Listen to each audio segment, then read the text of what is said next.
নবী জিজ্ঞাসা করেন মরণকে কত কাছে মনে করেন? একজন সাহাবী বলেন, ইয়া রাসূলুল্লাহ, আমি ফজরের নামাজ পড়িয়া ভয় পাই জোহরের নামাজ আদায় করতে পারবো কিনা, এর মাঝে আজরাইল চলেন।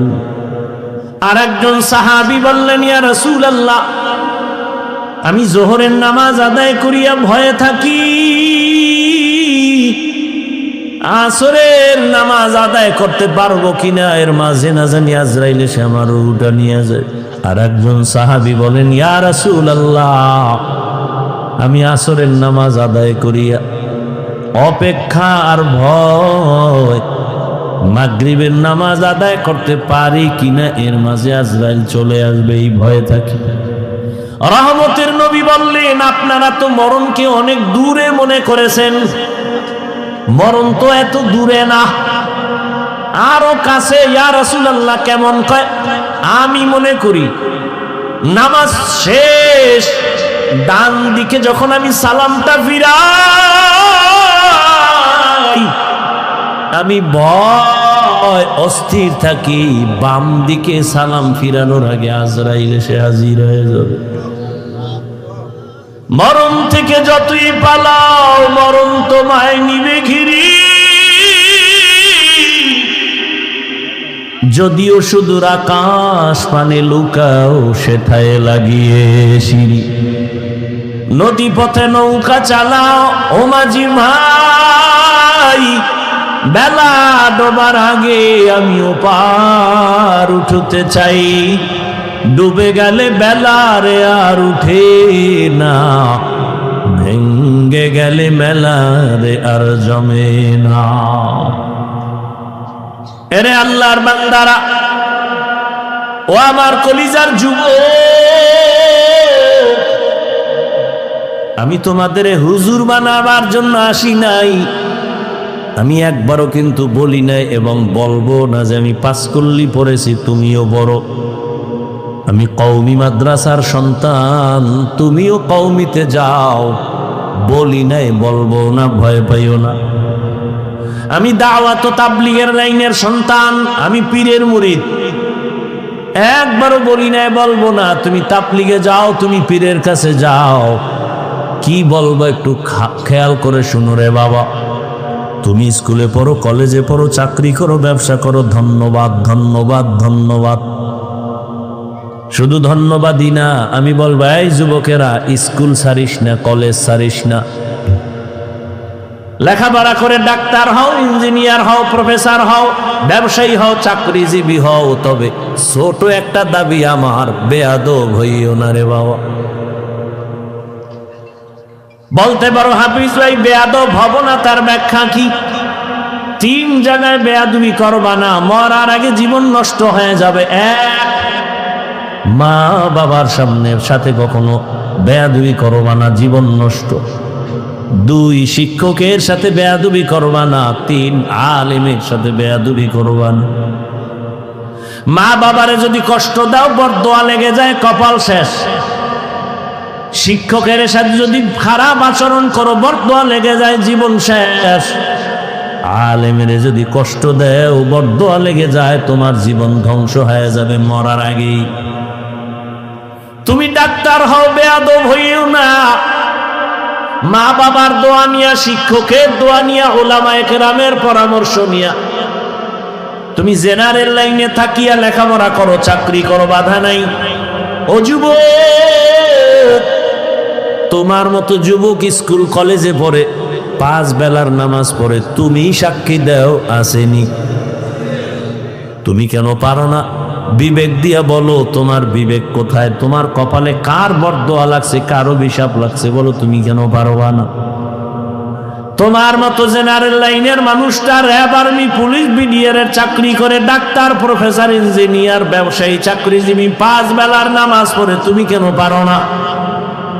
তোমার মতো যুবক জেনারেল লাইনে থাকিয়াও গাড়ি চালায়, নামাজ ছাড়ে না, নদীর মধ্যে মাছ ধরে, নামাজ ছাড়ে না, কৃষি কাজ করে, নামাজ বাদ দেয় না, বলো তুমি কেন পারো না? কার বরদোয়া জানি লাগছে, তাড়াতাড়ি ক্ষমা নিয়ে নাও। মা বাবার চোখের পানি আর দোয়া ছাড়া জীবনে তোমার সফলতা আসবে না রে বাবা। কারণ এই মা বাবার চোখের পানি তোমার আমার জীবনের সফলতার কারণ। মদিনাতুল মুনাওয়ারা থেকে একজন আল্লাহর প্রিয় বান্দা আসছে ভারতের জমিনে কালেমার দাওয়াত নিয়া। এই পর্দার আড়ালের আম্মা জানেরা একটু খেয়াল করে শুনবেন, মদিনাতুল মুনাওয়ারা থেকে রসুলের আশিক চলে আসছে ভারতে কালেমার দাওয়াত দেওয়ার জন্য। ভারতে ঘুরিয়া ঘুরিয়া দাওয়াত দেন, দিতে দিতে এই পরিমাণ বিধর্মী কালেমাওয়ালা হয়ে গেছেন। কেউ বলেন 90, আরো বেশি লক্ষ বিধর্মী তার হাতে কালেমাওয়ালা হয়ে গেছে।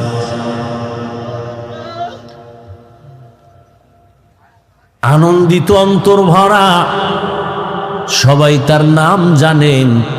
এমন আল্লাহর প্রিয় বান্দা রসুলের আশিক খাজা মঈনুদ্দিন চিশতি আজমিরি রহমাতুল্লাহ আলাইহি।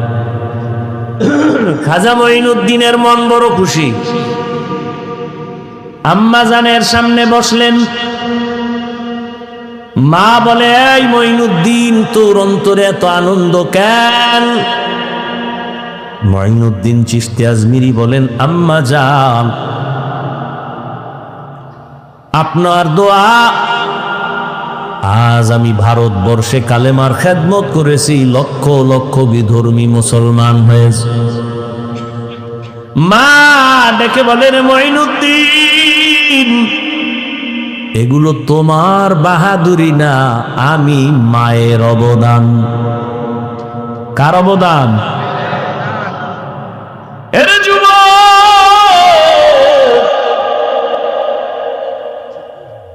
কুয়াকাটা বঙ্গোপসাগর থেকে এক ধাক্কা দিয়া নোয়াখালীর চেয়ারে বসাইছেন আমার আল্লাহ। আমার মা বাবার চোখের পানি আমার কোনো বাহাদুরি নেই।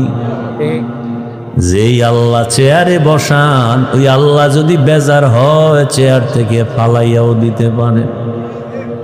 এই কারণেই তো জান্নাতের টিকিট পাইয়াও আবু বকর নামাজে কান্নার আওয়াজ।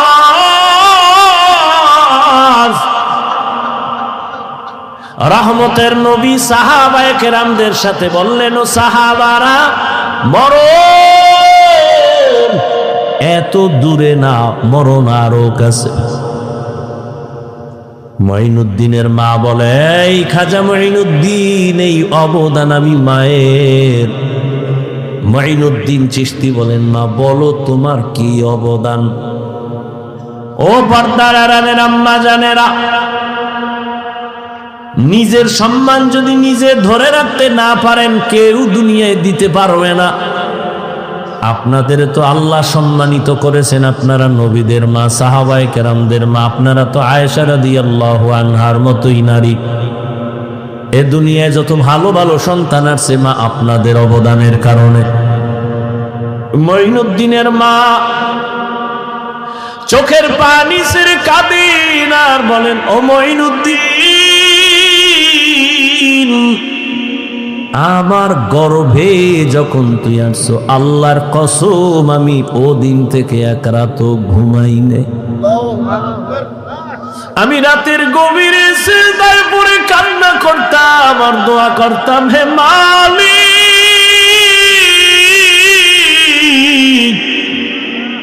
আমার গর্ভের সন্তানটাকে তুমি তোমার খাস ওলি বানাইয়া পাঠাইয়া দাও রে আল্লাহ। মায়ের দোয়া কত দামি রে যুবক।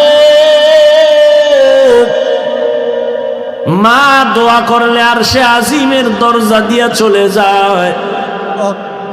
ওই মা কত চোখের পানির কারণে আজকে আমি চেয়ারে বসছি রে বাবা। আমার পিছনে মায়ের কত কান্না, কত ত্যাগ আর কত কষ্ট। এরে সন্তানেরা যদি বুঝদি, চামড়া খুলিয়া জুতা বানায় দিতি, মায়ের সাথে বেয়াদবি করতি না রে বাবা। মা, আমি যেদিন দুনিয়াতে আসছি রে যুবক, তুমি যেদিন দুনিয়াতে আসছো, প্রসাব বেদনায় মা পাগল। মা, যেই মায়ের কণ্ঠ ঘরের বাইরে যায় না, কিন্তু আমি দুনিয়াতে আসার সময় মায়ের এত ব্যথা বেদনার চিৎকারের আওয়াজ বাইরের পাশের বাড়ির মা বোনরা ঘুমাইতে পারে নাই। আমার দাদি নানি মায়ের ঠান্ডা করে বুঝায়, মা কাঁদে আর বলে মনে হয় মরিয়াই যাব, 7 আসমান আমার মাথায় চেপে আছে। এক পর্যায়ে মা পাগলের মতো বেহুশ হইয়া যায়, আবার কান্না করে। হঠাৎ মা বলে, ও শাশুড়ি, ও মা চলে যাও, 5টা মিনিটের জন্য আমার স্বামীকে একটু আমার কাছে আসতে দাও। আমার আম্মা জান আব্বা জানের পাইয়া হাতটা ধইরা চোখের পানি ছেড়ে বলে, স্বামী, মা বাবার মায়া ত্যাগ করে তোমার ঘরে আসছি, খাইয়া না খায় তোমার সংসার কাটাইল, আজ তুমি আমারে মাফ করে দেও, যেইভাবে খেদমত করা দরকার পারি নাই, মরে যাব, দোয়া করি। বাবা বলে, ও বিবি এত অধৈর্য কেন? বলে, 7 আসমানের চাপ আমার মাথায়, এই প্রসব বেদনায় কত নারী দুনিয়া থেকে চলে যায়। ও স্বামী, আমিও বাঁচবো না, দোয়া করিও। বাবা একটা দৌড় দিয়া ওযু বানাইয়া যায় না, মাঝে গিয়া কান্না করে, ও আল্লাহ, আমার বিবির হেফাজতের জিম্মাদারি হয়ে যাও। এরে সন্তানেরা, খাজা মঈনুদ্দিনের মা কান্না করে আর বলে, রে মঈনুদ্দিন, রাতের গভীরে যায় নামাজে চোখের পানি, এক রাতও আমি কান্না ছাড়া কাটাইতাম না। ওই টাইম তো বড় আরামের আল্লাহর সাথে কথা বলার নির্জন টাইম। অতিও গভীর হয় রজনী যখন, নীরবে প্রভুর নাম জপিও তখন, প্রভুর করুণা যদি পাইবারে চাও, গভীর রাতে উঠে প্রভুর গুণগান গাও। মঈনুদ্দিনের মা ডেকে বলে, রে মঈনুদ্দিন, শুধু আমি তোমাকে গর্বে নিয়ে দোয়া করেছি, কান্না করেছি, এতটুকুই না, আল্লাহর জাতের কসম, তুমি যেদিন দুনিয়াতে আসছো, আমি মা তোমাকে যতদিন আমার দুধ পান করাইছি, আল্লাহর কসম একটা ফোঁটা দুধ বিনা অজুতে তোমার মুখে দেই নাই, এক ফোঁটা দুধ বিনা অজুতে তোমার মুখে দেই নাই। এরে আম্মা জান, এমন মায়ের সন্তান কেন জগৎ বিখ্যাত আল্লাহর প্রিয় বান্দা হবে না? সন্তানকে ডাক্তার ইঞ্জিনিয়ার বানাবেন, বাধা নাই, তবে বেয়াদব যেন না হয়। যারা নবীর অনুসরণ করবে তারা জান্নাতি, এই কথার বিপরীত দাঁড়ায় যারা নবীর অনুসরণ করে না তারা জান্নাতি না। তবে নবীজি এ কথা বলেন নাই যারা আমার অনুসরণ করে না তারা জান্নাতি না, নবী এ কথা বলেন নাই। খুব খেয়াল করেন। কিন্তু সাহাবায়ে কেরামের প্রশ্ন, নবী আপনাকে মানে না তারা কারা? রহমতের নবী জবাব দেওয়ার আগে বললেন, যারা আমার অনুসরণ করবে তারা জান্নাতি। এর বিপরীত কথা হয়, নবী বলে নাই, বিপরীত কথাটা এমন দাঁড়ায় যারা নবীর অনুসরণ করবে না তারা জাহান্নামী। আসলে নবী এ কথা কখনো বলেন নাই যে আমার অনুসরণ যে করবে না সে জাহান্নামী, নবী বলেন নাই। নবী কি বলছেন? ওয়ামান আসানি ফাকাদ আবা, যে আমার বিরোধিতা করবে সে জাহান্নামী। কি বুঝলেন এখান থেকে? যারা রসুলের আদর্শ মতো চলে না তারা দুই দল। কয় দল? খুব খেয়াল করেন, এক দল বিদ্রোহী আর এক দল আগ্রহী। ভিন্ন শব্দে আমি বলি, এক দল দরদি আর এক দল বিরোধী। আরো প্র্যাকটিক্যাল বুঝাই বুঝেন। ডান দিক থেকে একটা যুবকের কথার কথা জিজ্ঞাসা করলাম, এই যুবক, নবীজির আদর্শে কেন টুপি পরো না, দাড়ি রাখো না, নামাজ পড়ো না? যুবক আমারে জবাব দিল, নবীর আদর্শে নামাজ পড়া দরকার, টুপি পরা দরকার, পারি না, দোয়া কইরেন হুজুর, চেষ্টা করব। কি বুঝলেন? বিরোধী না দরদি? খুব খেয়াল করেন। বাম দিক থেকে একটা যুবকের জিজ্ঞাসা করলাম, যুবক, নবীজির আদর্শে কেন দাঁড়িয়ে রাখো না, নামাজ আদায় করো না? আমার কথাটা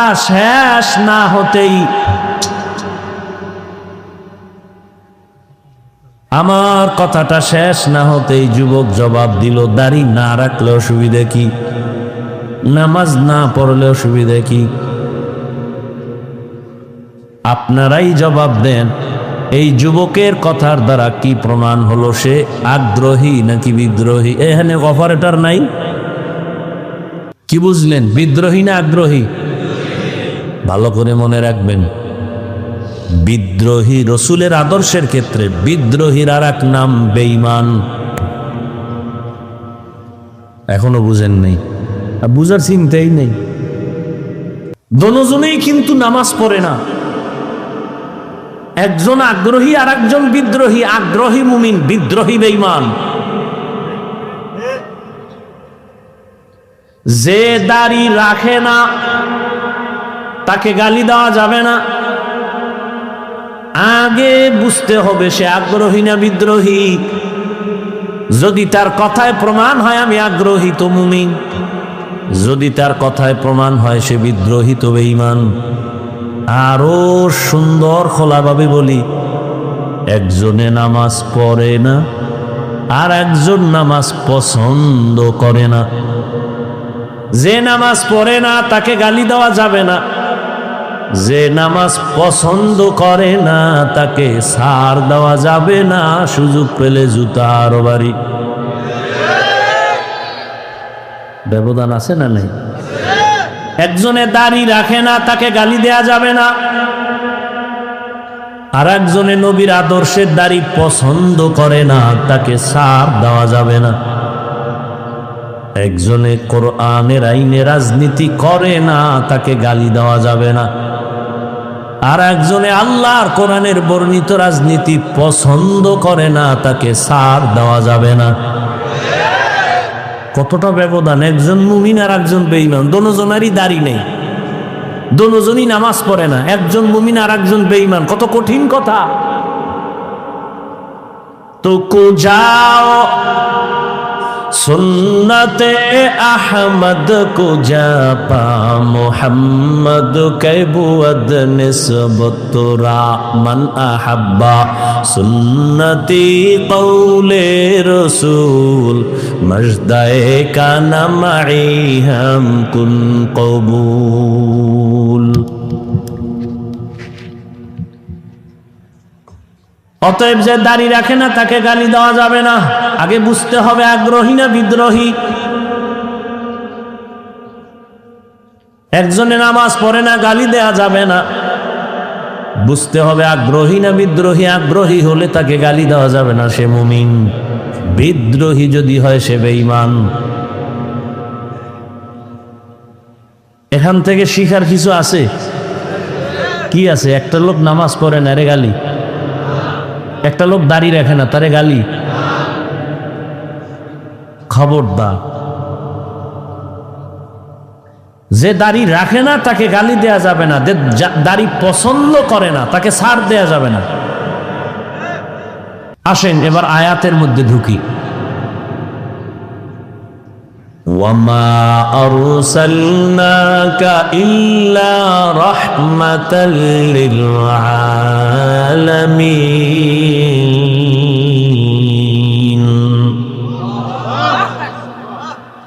তরজমা করেছি, আল্লাহ তাআলা যদি ডাইরেক্ট বলেন আমি রসুল আপনাকে রহমত করে পাঠাইলাম, এভাবে আল্লাহ না বলে ঘুরাইয়া কেন বললেন হে নবী হে রসুল আমি আপনাকে পাঠাই? এরপরে বলেন হ্যাঁ পাঠিয়েছি জগৎ সমূহের জন্য রহমত করে। প্রথম আওয়াজ নীতিবাচক, এরপরের আওয়াজ ইতিবাচক, হে রাসূল আপনাকে জমিনে পাঠাই নাই, হ্যাঁ পাঠিয়েছি রহমত করে। সারা দুনিয়ার মানুষকে আল্লাহ বুঝাইলেন রহমতের নবী ভিন্ন কিছু না, পুরাটাই রহমতের দ্বারা ভরপুর।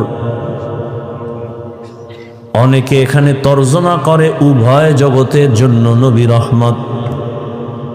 আমি তর্জমা করছি না, জগৎ সমূহের জন্য রহমত। উভয় জগৎ মানে দুনিয়ার জগৎ, পরকাল জগৎ। আসলে তো জগৎ এই দুইটাই না, অনেক জগৎ। রুহের একটা জগৎ আলাদা, মায়ের গর্ভের একটা জগৎ আলাদা, দুনিয়ার একটা জগৎ আলাদা, আলমে বরজখ কবর জগৎ আলাদা, হাসরের ময়দানের এক জগৎ আলাদা, জান্নাত ও জাহান্নামের ভেতরের জগৎ আলাদা। আল্লাহ বলেন, হে রাসূল জগৎ সমূহের জন্য আমি আল্লাহ হলাম রব, আপনাকে বানাইলাম রহমত। আমি হলাম রব্বুল আলামিন, আপনাকে বানিয়েছি রহমাতুল লিল আলামিন। এই কারণেই তো সমস্ত নবীদের মেরাজ জমিনে, আমার নবীর মেরাজ আরশে আজিমে। মেরাজের ওয়াজ করছে না কোনো হুজুর, এই জন্য দিকে ঢুকলাম না, বাকিটা বুঝাইতে গিয়ে একটু ঢুকি হালকা। মেরাজ কে হামারা নবী সবে সামাওয়াত, मेराज के हमारा नबी सबअ समावात ने ही भोला वहाँ नबी हम गुनाहगार उम्मत, नहीं भोला वहाँ नबी हम गुनाहगार उम्मत। ओ भाई ঘুমে ধরছে কেউ? তোমরা তো রাত্রে ঘুমাবা না, আমি যত তাবিজ দিই মোবাইলে ঘুম লয়ে গেছে। আমি হুজুরের ডাউল হয়ে গেছে, তোমার ডাউল হয়ে গেছে। কেমন ষড়যন্ত্র! তুমি নাচ গান দেখবা, হুজুরে তো দেখবে না। না, বেঈমানের বাচ্চাগুলো পাগল হয়ে গেছে, হুজুরগো কেমনে এর মধ্যে ঢুকান যায়। বহু মোরাকাবা করছে, কঠিন মোরাকাবা। মোরাকাবা কইরা বের করছে, এই হুজুরগো যদি একটু ফান্দে ফালায় রাখা যায়, ছলে বলে কৌলে কৌশলে এরা ডাইরেক্ট গুনাহ করবে না, এমন ভাবে আটকায়া দাও যে গুনাহ করবে না।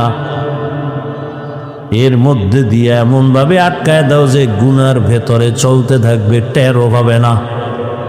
কেমনে কেমনে হুজুরকে আটকাবি? ইউসুফ জুলাইখার নাটক বাইর কর, নমরুদ আর ইব্রাহিমের নাটক, ফেরাউন মুসার নাটক বাইর কর। বাইর করে এবার হুজুর বুদ্ধি কোনো বাদ্যযন্ত্র নাই, হুজুর বইয়া বইয়া নাটক দেখে। এই কি দেখেন? আজান নিছি? না না না, খারাপ কিছু না। কি কই? যে ইউসুফ জুলাইখার নাটক পর্ব 6। তার কাছে এটা গুনাহ না, কিন্তু দিক দিয়া তার আজান হইছে খবর নাই, একামত চলতেছে খবর নাই। একটু 5 মিনিট আছে, বাকি শেষ করে যায়। নাহলে ইদার মেয়েরা চলবে আবার নামাজে গিয়া। হ্যাঁ গিয়া 6 নাম্বার ইউসুফ জুলাইখার পর্ব চলবে, নামাজের ভিতরে মেয়েরাজ।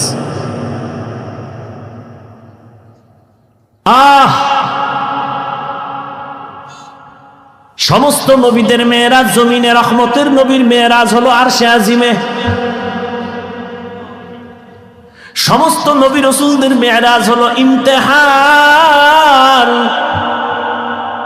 রহমতের নবীর মেরাজ হলো ইনআম। সমস্ত নবী রাসূলদের মেরাজ হলো পরীক্ষা, আর আপনার আমার রহমতের নবীর মেরাজ হলো পুরস্কার।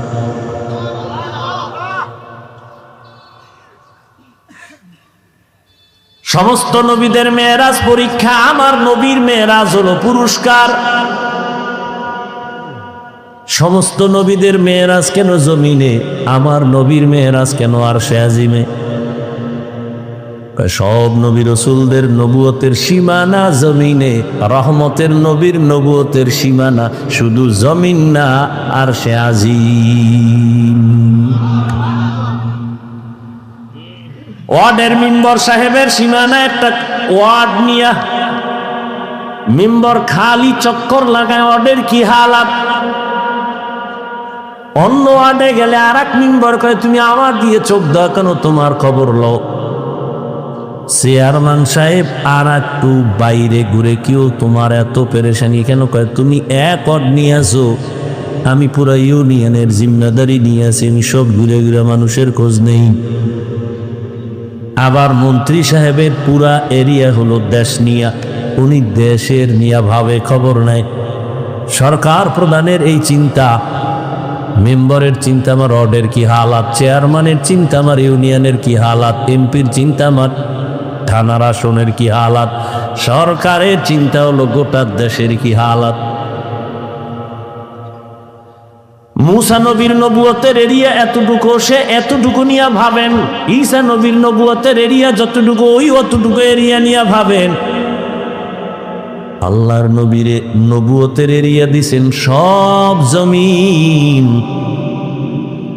এরপরে লৌহ কলম আরশে আজিম। আল্লাহ কয় নবী এবার আসেন, আপনার নবুয়তের শেষ সীমানাটাও দেখে নেন। সমস্ত নবীদের মেরাজ হলো পরীক্ষামূলক।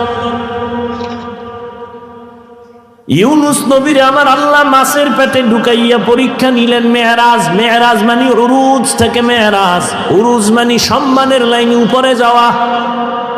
এটা আবার দুই প্রকার, জাহিরি বাতিনি। মেরাজ দুই প্রকার, জাহিরি বাতিনি। সমস্ত নবীদের মেরাজ আল্লাহ আমার আপনার নবীরে জাহিরি এবং বাতিনি দুটোটা মেরাজ দান করলেন। জাহিরি ভাবে সম্মানের লাইনে উপরে যাওয়া, বাতিনি ভাবে সম্মান উপরে উঠা। বাতিনি ভাবে কেমন বলে, একই দস্তারখানের মধ্যে সব নবী সাহাবারা বসা, তবে নবীর মর্যাদা বেশি। ময়দানে সব একাকার হয়ে পড়ছেন, একই সাথে বসা, তবে কোরআনওয়ালা আলেমের মূল্য বেশি। মসজিদের মধ্যে সব মুসল্লিরা বসা, তবে ইমামের মর্যাদা বেশি। এই উরুজ হলো জাহিরি। বাতিনি আর জাহিরি হলো আল্লাহ তাআলা সম্মানের লাইনে নিয়ে যাইতেছেন রহমতের নবীরে আসমান ভেদ করে আরশে আজিমে। এই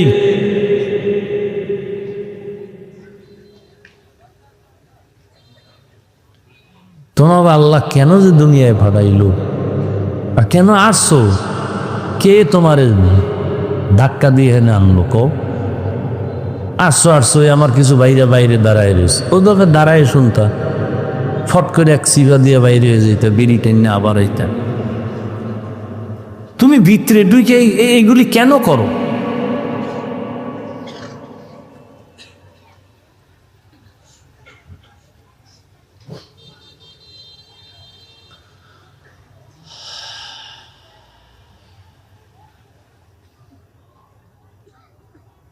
ইব্রাহিম আলাইহিস সালামকে আল্লাহ আগুনের মধ্যে ফালাইয়া পরীক্ষা নিলেন মেরাজ। হাদিসে পাকে রহমতের নবী বলেন, আল্লাহ যদি কারো মর্যাদা বাড়াতে চান, কিন্তু মর্যাদা বাড়ানোর জন্য যেই পরিমাণ মেডিসিন লাগবে আমল, বান্দার ওই পরিমাণ আমল নাই, তবে আল্লাহ সিদ্ধান্ত নিছেন তার মর্যাদা বাড়াবে নই, সিদ্ধান্ত হয়ে গেছে, কিন্তু তার বাড়ানোর যে মেডিসিন লাগে আমল, এটা নাই। রহমতের নবী বলেন, তখন আল্লাহ তাকে কঠিন পরীক্ষায় ফালাইয়া ধৈর্য দাঁড়াইয়া এরপরে মর্যাদা বাড়ায় না। ইব্রাহিম নবীকে আগুনের মধ্যে ফালায় কঠিন পরীক্ষা। মালিকের উরুজ হচ্ছে সম্মানের দিকে আগায়, মালিকের সাথে সম্পর্ক কাছাকাছি হইতেছে, মোহাব্বত বাড়তেছে, মালিক তাকে সম্মানের সাথে উপরে নিতেছেন, আল্লাহর কাছে ডাকতেছেন, এরে বান্দা, তুমি যদিও জমিনে সবার সাথে মিলে আছো, তবে তোমার কলবের তাআল্লুক আমার আরশে আজিমের সাথে হয়ে আছে। তুমি খানা খাইতেছো, আমরা সবাই খানা খাই, কিন্তু আল্লাহর প্রিয় বান্দা খানার মধ্যে আমার মালিকের সাথে কথা বলে। খানা খায় খায় খায় খায়, এর মধ্যে আমার আল্লাহ পায়ে ডাক দেয়, দেয় না? খানা খায় বিসমিল্লাহ ছাড়া বলে না। লাকাল হামদু ওয়া লাকাশ শুকর, মাওলার সাথে কথা চলতেছে। ওরজ ইসমাইল নবীর সাথে আল্লাহ মেরাজ দিলেন, উরুজ দিলেন, সম্মান বাড়ালেন, ছুরির নিচে ঢুকাইয়া পরীক্ষায় ফালায় কয় এবার তোমার উরুজ হবে। জাকারিয়া আলাইহিস সালামের গলায় ছুরি লাগাইয়া আল্লাহ উরুজ দেখায় দিলেন, মেরাজ। আর আমার নবীরে আল্লাহ এতটা আদর করেছেন, সব নবী রাসূল আল্লাহর বন্ধু, সব আল্লাহর বন্ধু। মুসা নবী আল্লাহর বন্ধু, ইব্রাহিম আল্লাহর বন্ধু, ঈসা আল্লাহর বন্ধু, মুসা আল্লাহর বন্ধু, দাউদ আল্লাহর বন্ধু, সুলাইমান আল্লাহর বন্ধু। আমার নবীও আল্লাহর বন্ধু, তবে ব্যবধান সব নবী রাসূল আমার আল্লাহ তাআলার আশিক, আর আমার আল্লাহ শুধুমাত্র মুহাম্মদের আশিক। ব্যবধান আছে না নাই? এরে নবীর উম্মত, আমার আল্লাহর নবীকে আমার আল্লাহ পরীক্ষামূলক মেরাজ করার নাই, দিছেন পুরস্কার। তার পরীক্ষা কই? পরীক্ষা ছাড়া তো পুরস্কার পায় না। আল্লাহ কয় দেখ আমার নবীর আমি কঠিন পরীক্ষা নিছি, যা কোন নবী রাসূলের বেলায় নেওয়া হয়নি। এক নাম্বার, আমি আমার মায়ার নবীর দুনিয়ায় পাঠাবার আগে তার বাবার চেহারা থেকে আলাদা করে ফেলেছি।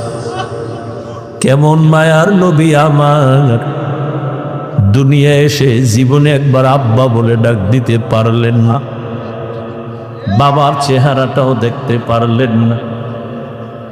6 বছরে মা হারায় গেল। রহমতের নবী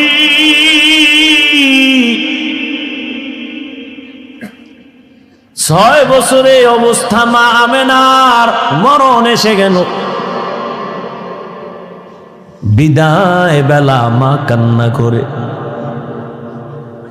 আর দাদা আব্দুল মুত্তালিবের কয় নাতি তোমার হাতে দিয়ে গেলাম, খেয়াল রেখো তোমার নাতির দিক। কেমন মায়ার নবীর পরীক্ষা! নবীজি কাঁদেন, আমি কাকে মা বলে ডাকবো? সন্তান বিপদে পড়লে দ্রুত টেলিফোন করে, বাবা আমি বিপদে পড়ছি, তাড়াতাড়ি আসো উদ্ধার করো। মাকে বলে মা একটু কলিজা দিয়া দোয়া করবা যেন আমার মুসিবত দূর হয়ে যায়। নবীর বাবাও নাই, নবীর মাও নেই। 8 বছর যখন নবীর বয়স, তখন দাদা আব্দুল মুত্তালিব বিদায় নিয়ে চলে গেলেন। দুনিয়া দারুল আসবাব। রহমতের নবীর উপরে 2টা ছায়া ছিল দুনিয়ার লাইনে। এক ছায়া চাচা আবু তালেব, আর এক ছায়া হলো তার সহধর্মিনী আম্মা জান খাদিজাতুল কুবরা রাদিয়াল্লাহু আনহা। কেমন কঠিন! একই বছরের অল্প টাইমের ব্যবধানে চাচাও চলে গেলেন। নবীর কলিজার স্ত্রী আম্মা জান খাদিজা রাদিয়াল্লাহু আনহাও চলে গেলেন। ওদিকে এমন একটা জায়গায় নবীরে পাঠাইলেন, এমন একটা সমাজে, যেই সমাজের মানুষগুলো পৃথিবীর নিকৃষ্ট লম্পট চরিত্রহীন। আরে মসজিদের পাশের মানুষগুলো অন্য মানুষের তুলনাতে একটু লাইনে থাকে, মসজিদ তো খবরদার জোরে সাউন্ড দিয়ে গান বাজাইস না, এটা নিয়ম আছে না। মসজিদের দূরের মানুষের তুলনায় পার্শ্বের মানুষ একটু ভালো থাকে। জমিনের মধ্যে আল্লাহ শ্রেষ্ঠ মসজিদ বানাইলেন বাইতুল্লাহ। ইন্না আউওয়ালা বাইতিন মুজিআ লিন-নাসি লাল্লাযী বিবাক্কাতা মুবারাকাও ওয়া হুদা মুবারাকাও ওয়া হুদাল লিল আলামিন।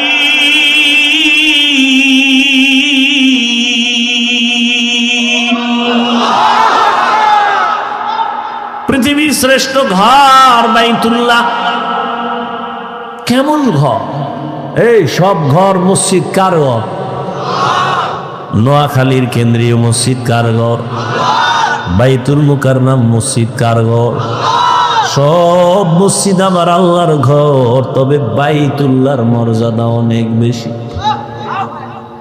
যেই বাইতুল্লাহর দিকে তাকাইয়া থাকবি সওয়াব, যেই বাইতুল্লাহর সীমানায় বসে একবার যদি ডাক দাও আল্লাহ, সাথে সাথে 1,00,000 বার আল্লাহ বলার সওয়াব। বাইতুল্লাহর সীমানায় বসে যদি একবার বলো সুবহান, 1,00,000 বার সুবহান বলার সওয়াব।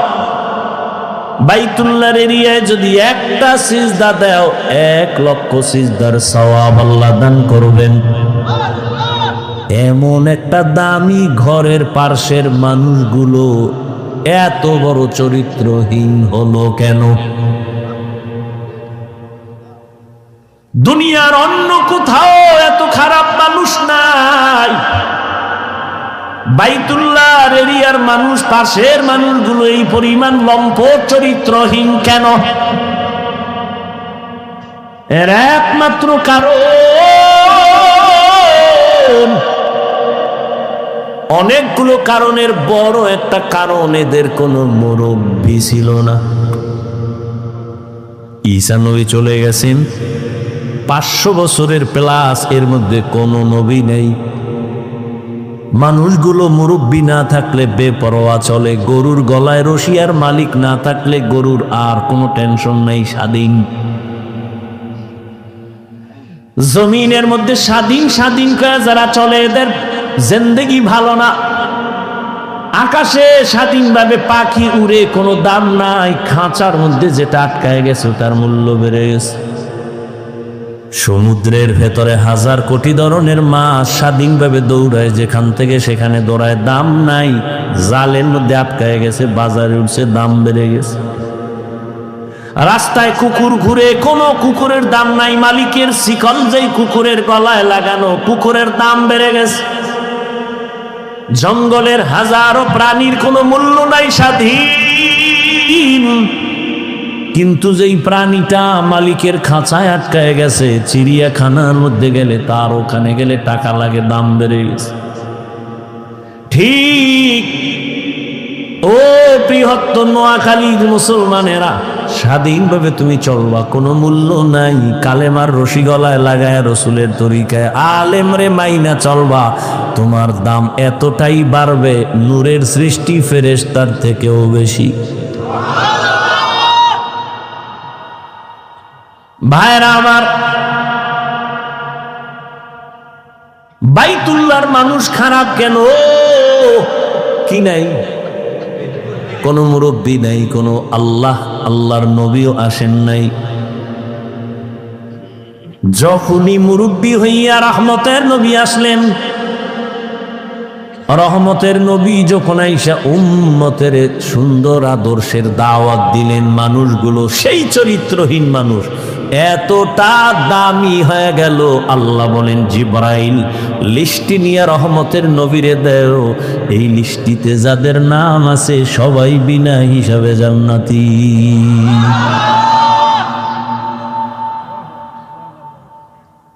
বিদায় বেলা রহমতের নবী চ্যালেঞ্জ দিয়ে গেছেন, ও উম্মতেরা, দুটো জিনিস রেখে যাই, ধরে না যদি রাখতে পারো,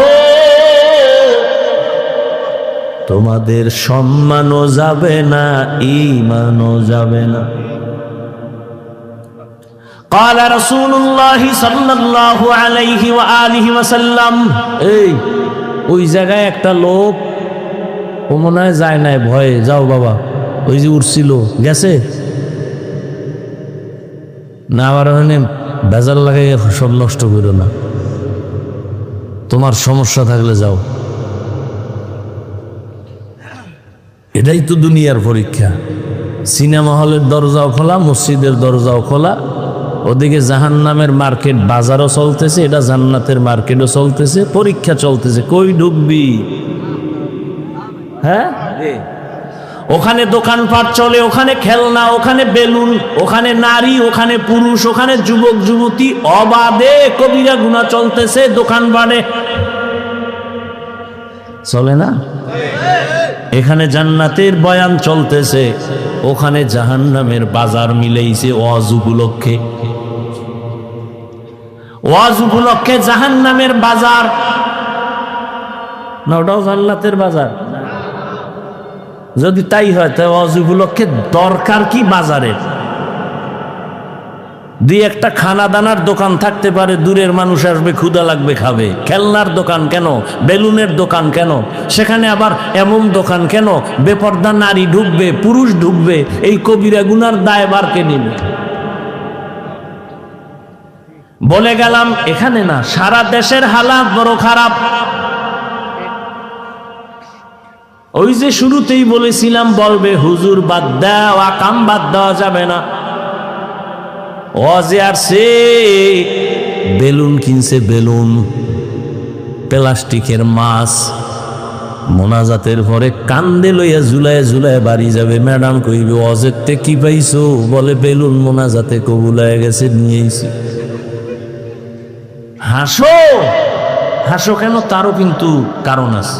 ১৫০০ বছর আগে নবী বলে গেছেন, লা ঈমানা লিমান লা হায়া আলা, যাদের লজ্জা নাই ওদের ঈমান নাই। পাগলের কোনো লজ্জা আছে নি? এজন্য হাসে, আবার কান্দে, আবার দৌড় দেয়। অথচ আমি এখানে এতক্ষণ পর্যন্ত যতটা কথা বলছি, একটাও হাসির কথা বলি নাই। আল্লাহ হেদায়াত দান করুন, আল্লাহ আমারে করুন। আপনাকে হেদায়াত লাগলে আপনারা চাইয়া লই, নিজের জন্যই বেতাল অবস্থায় আছে। ভাইরা আমার,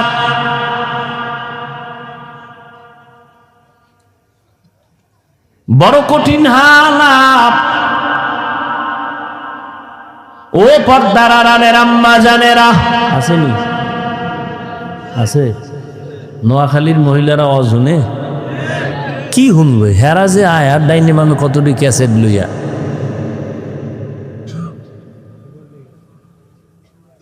প্যান্ডেলে বয়ে শুধু গল্প। বছরের একদিন পাইছি, সমাবেশ আর কবে হবে? বুঝান, একটু কাছে আইও, খবর নেই। ভালো কথা কইব না কইব তোর স্বামী বিদেশ নি, কয় কি হালাত? না ভালোই, এরকম আজীবন থাকলি বালা। গল্প করতে করতে বয়ান কি হলো খবর নাই।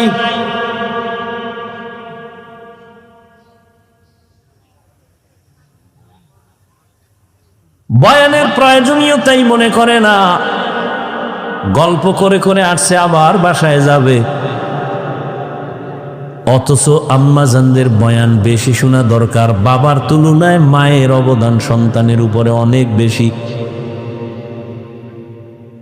এরে আব্বাজান,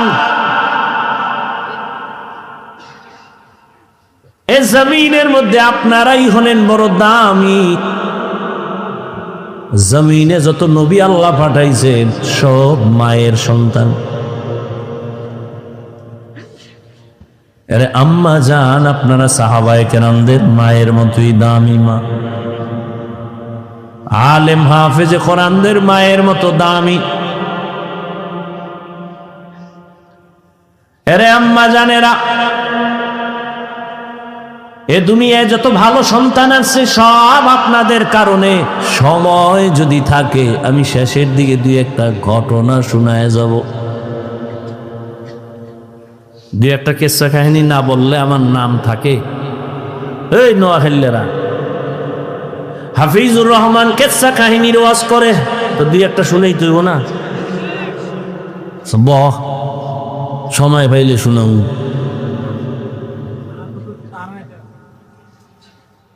তবে শুনিয়া রাখিস রে নোয়াখালীর যুবক,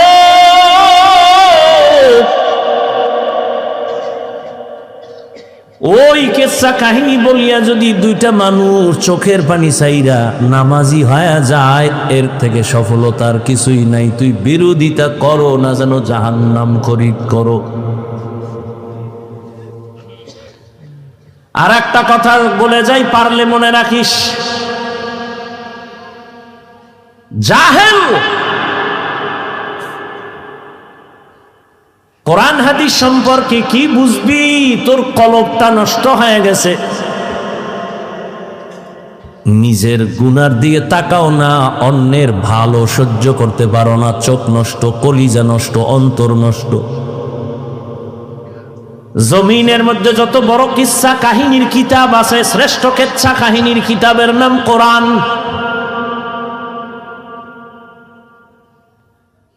জমিনে সর্বশ্রেষ্ঠ কিচ্ছা কাহিনীর দ্বিতীয় কিতাব হাদিস। এবার ওই জাহেলদেরকে বুঝাবার জন্য একটু আমাকে ওলামায়ে কেরাম একটু আমাকে সায় দেন, একটু সাহস দেন। ওই জাহেলরা দেখো কোরআন হাদিসের মধ্যে কিচ্ছা আছে না নাই? আছে। ওলামায়ে কেরাম বলবেন, এই তোরা কোরআন বুঝো না, তোরা বকবক করো। আলেমরা বলবে আসেনি। বলেন, কোরআন শরীফের মধ্যে হাতির কেচ্ছা আসেনি, সাপের কেচ্ছা আসেনি, ব্যাঙের কেচ্ছা আসেনি, বাঘের কেচ্ছা আসেনি, পিঁপড়ার কেচ্ছা আসেনি, মশা মাছির কেচ্ছা আসেনি? তো এই জাহেলগুলো কি বলে কেচ্ছা কাহিনী নেই? বরং আমি যদি বলি সময় নাই, 2000 আয়াত আছে শুধু কেচ্ছা কাহিনী, কেচ্ছা কাহিনী, কেচ্ছা কাহিনী। কয় হাজার আয়াত? 2000। সময় নেই, দিছে তাফসিরুল কোরআন মাহফিল, 1-1.5 ঘন্টা কি হবে? তা না, এক বক্তাকে 2-3 দিন দিলে তো এবার একটা বিষয়ের উপরে আলোচনা করলে এবার কিছু বোঝা যায়। 13টা আয়াত পড়ে তর্জমা বলা, এর নাম তাফসির না, এটা তাফসির নামের ভণ্ডামি।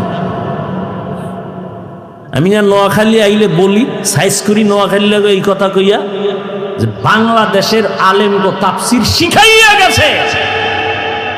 তাফসির কি, কেন, কিভাবে শিখায় গেছে এ নোয়াখালীর রত্ন হাবিবুল্লাহ মিসবাহ রহমাতুল্লাহ। কি বুঝো তাফসিরে? কি বুঝো? বিসমিল্লাহর বা নিয়ে আলোচনা করলে 3 দিন চলে যাবে। কি বুঝো তাফসিরে? বয়ে বয়ে গুনো কলম দিয়ে কয়টা আয়াত কইছে না? কে শিখাইছে তাফসির? ইউটিউবে থাকতে পারে মিসবাহ রহমতুল্লাহ আলাইহ, এর বয়ান বুঝতে হলেও কিছু জ্ঞান নিয়ে বসা লাগে, নাহলে বুঝবেও না। ভিজিটিং কার্ডে মুফাসসির লিখতে লজ্জা লাগে না তো? আর 1000 কাট করতে 300-400 টাকা লাগে, তো মুফাসসির লিখলে আর সমস্যা? মুফাসসিরে কোরআন সময়ের আলোড়ন সৃষ্টিকারী বক্তা, যে বক্তা হের কাটে লেখে, কেসা বেহায়া, কপাল কেমন পড়া পড়ছে, নিজের প্রশংসা নিজে করে, মুফাসসিরে কোরআন। আর আমার নামে মাওলানা না লেখলে আল্লাহ সাক্ষী আমি খুশি, আল্লামা লেখলে তোর ধৈর্য ফেলে আল্লামা লেখছো কাজ। দেখি টাইটেল টুইটেল সারা দিয়ে আল্লাহ সম্মান দেয়নি। সম্মান দেওয়ার মালিক টাকা না আল্লাহ? তা তো টেনশন কিসে? এই বেটা নোয়াখালী বাবারা ধমক দিয়ে বলে, মোহাব্বতে বলে, রাগ করো না, মাপ চাই পায়ে ধরে। তোমরাই তো বলো হাফিজুর রহমানের এলেম নাই, কিছু নাই, আইসো কেন? তো প্রশ্ন তোমাকে করবো, আসছো কেন? তুমি না এই সিফাসা ভাই আওয়াজ দিছো যে অজেদে লাভ নাই, কিচ্ছা কাহিনী কয়, এলেম নাই, কিছু নাই, এই নেই সেই, তো তুমি আসছো কেন? আল্লাহুম্মা মারহামনি বিতারকিল মাআসি, আল্লাহুম্মা মারহামনি বিতারকিল মাআসি। আল্লাহুম্মা আরহামনি বিতরকিল মাআসি। কি যুবকরা কিসসা শুনবি? সোনাবন্ধের গান গাই না আমরা, ওই কিসসা বলি যা শুনলে মানুষের দিল নরম হয়, চোখে বানিয়ে আসে। আমরা সোনাবন্ধের গান গাই না। জিন্দগি মে বন্দগি তু করনা হে, जिंदगी में बंदगी तू करना है, जिंदगी बे बंदगी शर्मिंदा है, जिंदगी बे बंदगी शर्मिंदा है। यहाँ हम सब मुसाफिर दिल ना लगा, अहले दिल की नजर से रूह करता जा, शाह दौलत सब फकीर गर नेक ने है, शाह दौलत सब फकीर गर नेक ने है, जिंदगी में बंदगी तू करना है, जिंदगी में बंदगी तू करना है, जिंदगी बे बंदगी शर्मिंदा है, जिंदगी बे बंदगी शर्मिंदा है।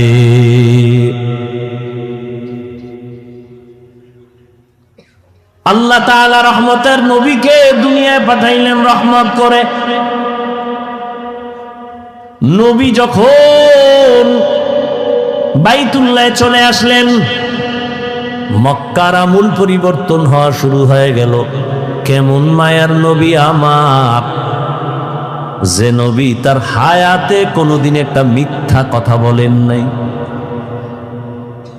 কেমন একজন নবী পেয়েছো রে যুবক, যেই নবীর হায়াতে কোনোদিন একটা গালি কাউকে দেন নাই। এমন গর্ব করার মতো নেতা আর আছে কেউ? এই আমগুর নেতা খেতা যার পিছে গুরু একজন বাইক করছে, মিশা কয় না।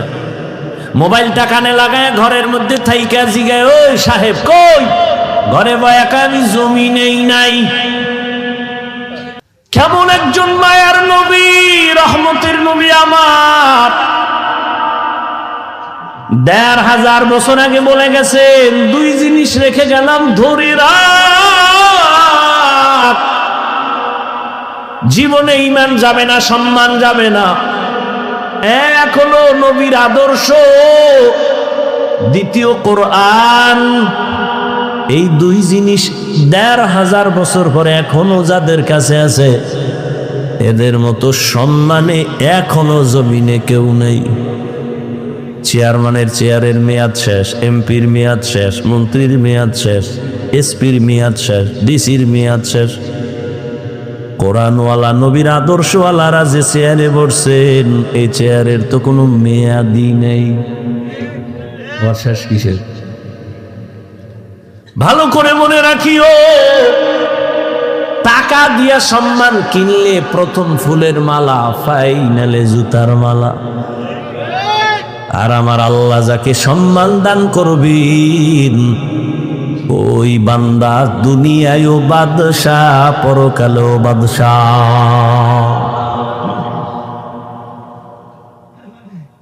এরে নবীর আশিক, কেমন একজন নবী আল্লাহ আমাদের দান করেছেন, যে রহমতের নবী জীবনে গালি দিবেন দূরের কথা, হাজারো গালি শুনছেন, একটা গালির জবাবও দেন নাই।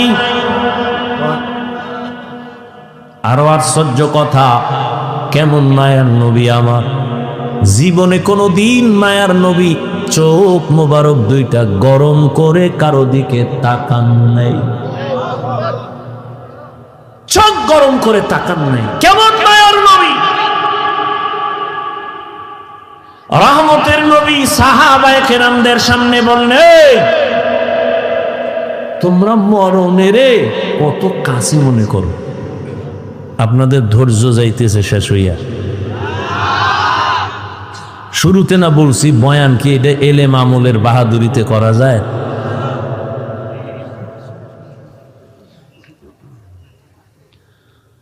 হায় হায়, নবী জিজ্ঞাসা করেন মরণকে কত কাছে মনে করেন? একজন সাহাবী বলেন, ইয়া রাসূলুল্লাহ, আমি ফজরের নামাজ পড়িয়া ভয় পাই জোহরের নামাজ আদায় করতে পারবো কিনা, এর মাঝে আজরাইল চলেন।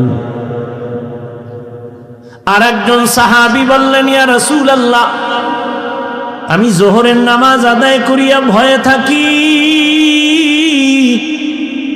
আসরের নামাজ আদায় করতে পারবো কিনা, এর মাঝে না জানি আজরাইল এসে আমার রূহটা নিয়ে যায়। আর একজন সাহাবী বলেন, ইয়া রাসূলুল্লাহ, আমি আসরের নামাজ আদায় করিয়া অপেক্ষা আর ভয় মাগরিবের নামাজ আদায় করতে পারি কিনা, এর মাঝে আজরাইল চলে আসবে, এই ভয়ে থাকি। রহমতের নবী বললেন, আপনারা তো মরণকে অনেক দূরে মনে করেছেন, মরণ তো এত দূরে না, আরো কাছে। ইয়া রাসূলুল্লাহ, কেমন? কয়, আমি মনে করি নামাজ শেষ ডান দিকে যখন আমি সালামটা ফিরাই, আমি ভয় অস্থির থাকি, বাম দিকে সালাম ফিরানোর আগে আজরাইল এসে হাজির হয়ে যাবে। মরণ থেকে যতই পালাও, মরণ তোমায় নিবে ঘিরি, যদিও সুদূর আকাশ পানে লুকাও, সেথায় লাগিয়ে সিঁড়ি। নদী পথে নৌকা চালাও ও মাঝি ভাই, বেলা ডোবার আগে আমিও পার উঠতে চাই, ডুবে গেলে বেলা রে আর উঠে না, ভেঙ্গে গেলে মেলা রে আর জমে না। এরে আল্লাহর বান্দারা, ও আমার কলিজার যুবক, আমি তোমাদের হুজুর বানাবার জন্য আসি নাই, আমি একবারও কিন্তু বলি নাই এবং বলবো না যে আমি পাঁচকল্লি পড়েছি তুমিও বড়, আমি কওমি মাদ্রাসার সন্তান তুমিও কওমিতে যাও, বলি নাই, বলবো না, ভয় পাইও না। আমি দাওয়াত ও তাবলীগের লাইনের সন্তান, আমি পীরের মুরিদ, একবারও বলি নাই, বলবো না তুমি তাবলীগে যাও, তুমি পীরের কাছে যাও। কি বলবো একটু খেয়াল করে শুনো রে বাবা, তুমি স্কুলে পড়ো, কলেজে পড়ো, চাকরি করো, ব্যবসা করো, ধন্যবাদ ধন্যবাদ ধন্যবাদ, শুধু ধন্যবাদই না, আমি বলবো এই যুবকেরা, স্কুল ছাড়িস না, কলেজ ছাড়িস না, লেখাপড়া করে ডাক্তার হও, ইঞ্জিনিয়ার হও, প্রফেসর হও, ব্যবসায়ী হও, চাকরিজীবী হও, তবে ছোট একটা দাবি আমার, বেয়াদব হইও না রে বাবা। বলতে পারো হাফিজ ভাই বেয়াদব হব না, তার ব্যাখ্যা কি? 3 জায়গায় বেয়াদবি করবা না, মরার আগে জীবন নষ্ট হয়ে যাবে। 1, মা বাবার সাথে কখনো বেয়াদবি করবা না, জীবন নষ্ট। 2, শিক্ষকের সাথে বেয়াদবি করবা না। 3, আলেমের সাথে বেয়াদবি করবা না। মা বাবারে যদি কষ্ট দাও, বরদোয়া লেগে যায়, কপাল শেষ। শিক্ষকের সাথে যদি খারাপ আচরণ করো, বরদোয়া লেগে যায়, জীবন শেষ। আলেমের যদি কষ্ট দেও, বরদোয়া লেগে যায়, তোমার জীবন ধ্বংস হয়ে যাবে মরার আগেই। তুমি ডাক্তার হও, বেয়াদব হইও না। মা বাবার দোয়া নিয়া, শিক্ষকের দোয়া নিয়া, উলামায়ে কেরামের পরামর্শ নিয়া তুমি জেনারেল লাইনে থাকিয়া লেখাপড়া করো, চাকরি করো, বাধা নাই। ও যুবক, তোমার মতো যুবক স্কুল কলেজে পড়ে, 5 বেলার নামাজ পড়ে, তুমি সাক্ষী দাও আসেনি? তুমি কেন পারো না? বিবেক দিয়া বলো, তোমার বিবেক কোথায়? তোমার কপালে কার বরদোয়া লাগছে, কার অভিশাপ লাগছে, বলো তুমি কেন পারবা না? তোমার মতো জেনারেল লাইনের মানুষটা র্যাব, আর্মি, পুলিশ, বিডিআর চাকরি করে, ডাক্তার, প্রফেসর, ইঞ্জিনিয়ার, ব্যবসায়ী, চাকরিজীবী, 5 বেলার নামাজ পড়ে, তুমি কেন পারো না? তোমার মতো যুবক জেনারেল লাইনে থাকিয়াও গাড়ি চালায়, নামাজ ছাড়ে না, নদীর মধ্যে মাছ ধরে, নামাজ ছাড়ে না, কৃষি কাজ করে, নামাজ বাদ দেয় না, বলো তুমি কেন পারো না? কার বরদোয়া জানি লাগছে, তাড়াতাড়ি ক্ষমা নিয়ে নাও। মা বাবার চোখের পানি আর দোয়া ছাড়া জীবনে তোমার সফলতা আসবে না রে বাবা। কারণ এই মা বাবার চোখের পানি তোমার আমার জীবনের সফলতার কারণ।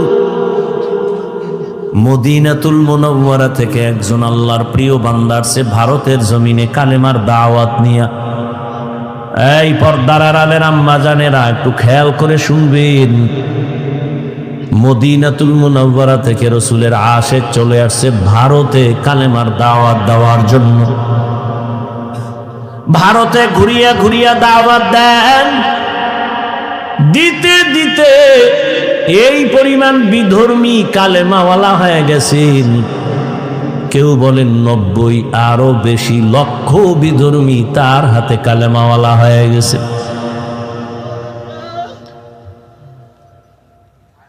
আনন্দিত অন্তর ভরা, সবাই তার নাম জানেন। এমন আল্লাহর প্রিয় বান্দা, রসুলের আশিক খাজা মঈনুদ্দিন চিশতি আজমিরি রহমাতুল্লাহ আলাইহি। খাজা মঈনুদ্দিনের মন বড় খুশি। আম্মা জানের সামনে বসলেন, মা বলে, এই মঈনুদ্দিন, তোর অন্তরে এত আনন্দ কেন? মঈনুদ্দিন চিশতি আজমিরি বলেন, আম্মা জান, আপনার দোয়া আজ আমি ভারতবর্ষে কালেমার খেদমত করেছি, লক্ষ লক্ষ বিধর্মী মুসলমান হয়েছে। মা ডেকে বলেন, মঈনুদ্দিন, এগুলো তোমার বাহাদুরি না, আমি মায়ের অবদান। কার অবদান? এরে যুবক,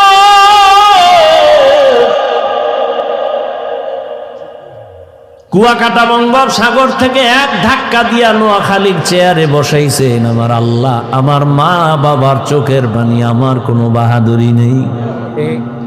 যেই আল্লাহ চেয়ারে বসান, ওই আল্লাহ যদি বেজার হয় চেয়ার থেকে ফালাইয়াও দিতে পারে।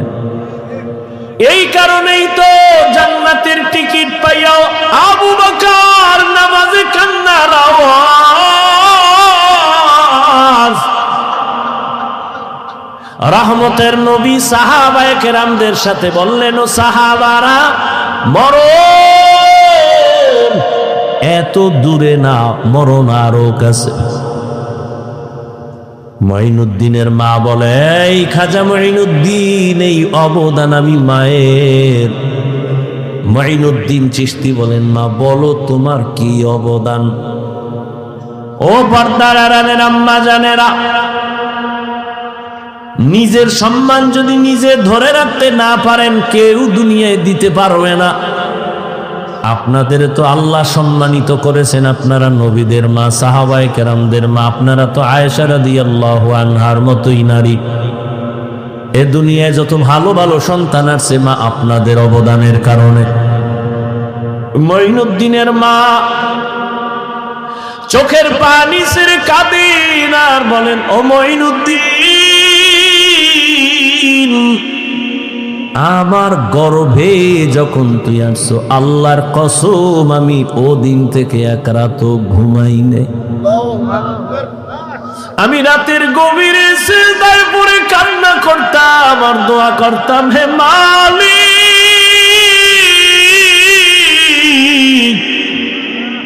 আমার গর্ভের সন্তানটাকে তুমি তোমার খাস ওলি বানাইয়া পাঠাইয়া দাও রে আল্লাহ।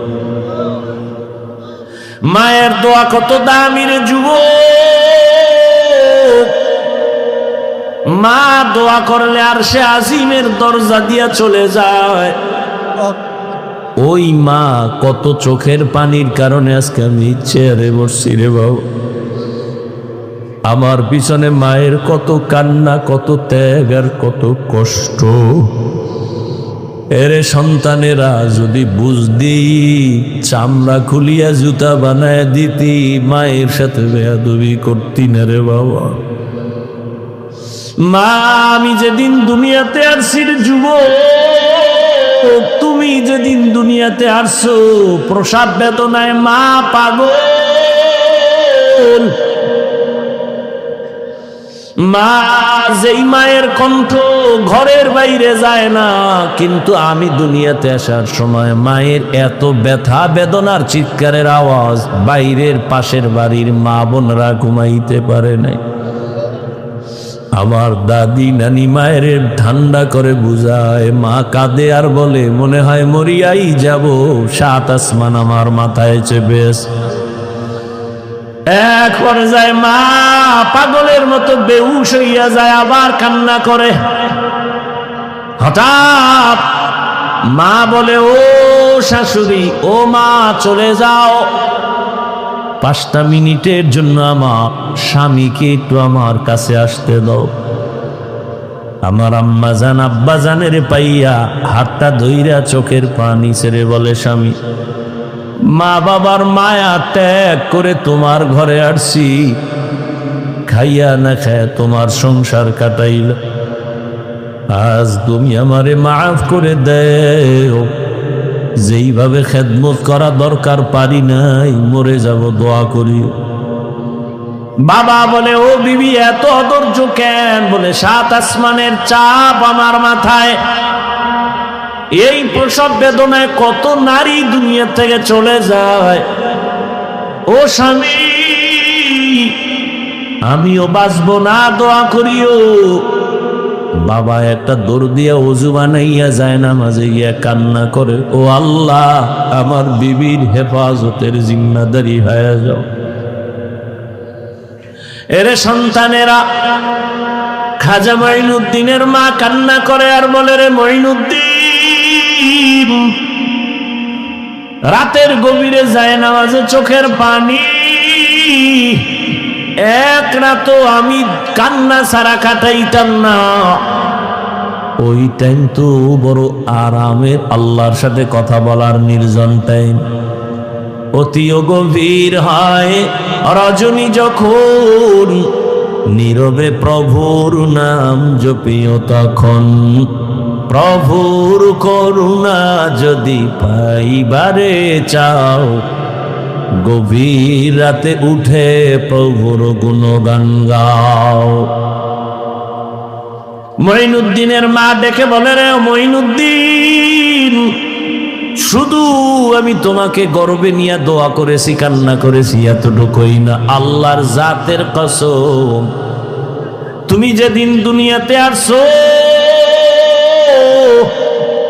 আমি মা তোমাকে যতদিন আমার দুধ পান করাইছি, আল্লাহর কসম একটা ফোঁটা দুধ বিনা অজুতে তোমার মুখে দেই নাই। এক ফোঁটা দুধ বিনা অজুতে তোমার মুখে দেই নাই। এরে আম্মা জান, এমন মায়ের সন্তান কেন জগৎ বিখ্যাত আল্লাহর প্রিয় বান্দা হবে না? সন্তানকে ডাক্তার ইঞ্জিনিয়ার বানাবেন, বাধা নাই, তবে বেয়াদব যেন না হয়। 5 ওয়াক্ত নামাজি ব্যবহার দিয়া যেন মানুষের দোয়া নিতে পারে, আলেমদের নেক দোয়া নিতে পারে, এমন একটা সন্তান রেখে যাবেন। ও আমার কলিজার যুবক বাবারা, কয়দিন দুনিয়ায় বাহাদুরি করবা? তোমার আমার চোখের সামনে কত যুবক চলে গেল। করোনার ভেতরে যুবকের লাশ, গাড়ির নিচে পানির নিচে ঘুমের বিছানায় যুবকের লাশ। আল্লাহর কাছে তওবা করো, জীবনে তো কম নামাজ ছাড়লা না, দাড়ি কাটলা না, বেপরদায় কম চললা না, আর কত হায়াত আর বাকি কত।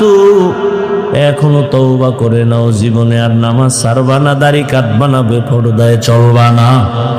মা বাবার দোয়া নিয়ে, শিক্ষকের দোয়া নিয়ে, ওলামায়ে কেরামের পরামর্শ নিয়ে নবীর তরিকা মেনে চলবা। আল্লাহ সবার যদি মন্তর দিয়ে তওবা করতে পারো, আল্লাহ রহমতের নজর দিয়া সবার গুনাহগুলো মাফ করে দিবেন। হেদায়েতের মালিক আল্লাহ। জানি না কার কপাল ওমরের মতো কবুল হয়ে যাবে, আর কপালটা আবু জাহালের মতো খারাপ হয়ে যাবে। কে যেন এত বয়ান শুনিয়াও দিল নরম হবে না, কান্না আসবে না, তওবার নিয়ত করবে না, আবার ওমরের মতো কপালওয়ালা না জানি গুনার কথা স্মরণ করে চোখের পানি ছেড়ে কান্না করে তওবা করবে, আর আবার আল্লাহকে ডাক দিবে, আল্লাহ জীবনে তো কম নামাজ সারি নাই, আর নামাজ সারবো না, দাড়ি কাটবো না, বেপরদায় চলবো না। এরকম ওমরের মতো মেজাজ নিয়ে যদি তওবার নিয়ত অন্তরে জমা করতে পারো রে বাবা, হায়াতের মালিক আল্লাহ, ইজ্জতের মালিক আল্লাহ, রিজিকের মালিক আল্লাহ, ওই আল্লাহর মোহাব্বত নিয়া, মা বাবার দোয়া নিয়া, শিক্ষকের দোয়া নিয়া, ওলামায়ে কেরামের পরামর্শ নিয়া চলবা নবীর তরিকায়। জীবনে আর নামাজ ছাড়বা না। তওবা করার খাঁটি নিয়ত যদি হয়, দুটো হাত আমার আল্লাহকে দেখাইয়া দাও। আয় আল্লাহ, হাতগুলো কবুল করে নেন, তওবা কবুল করে নেন, তওবার উপরে মজবুত হইয়া চলার তৌফিক দান করেন, আমিন। আলহামদুলিল্লাহি রাব্বিল আলামিন, ওয়াসসালাতু ওয়াসসালামু আলা সাইয়্যিদিল আমবিয়াই ওয়াল মুরসালিন ওয়া আলা আলিহি ওয়া আসহাবিহি আজমাইন। ইয়া আরহামার রাহিমিন, ইয়া আরহামার রাহিমিন, ইয়া আরহামার রাহিমিন, রব্বিরহামহুমা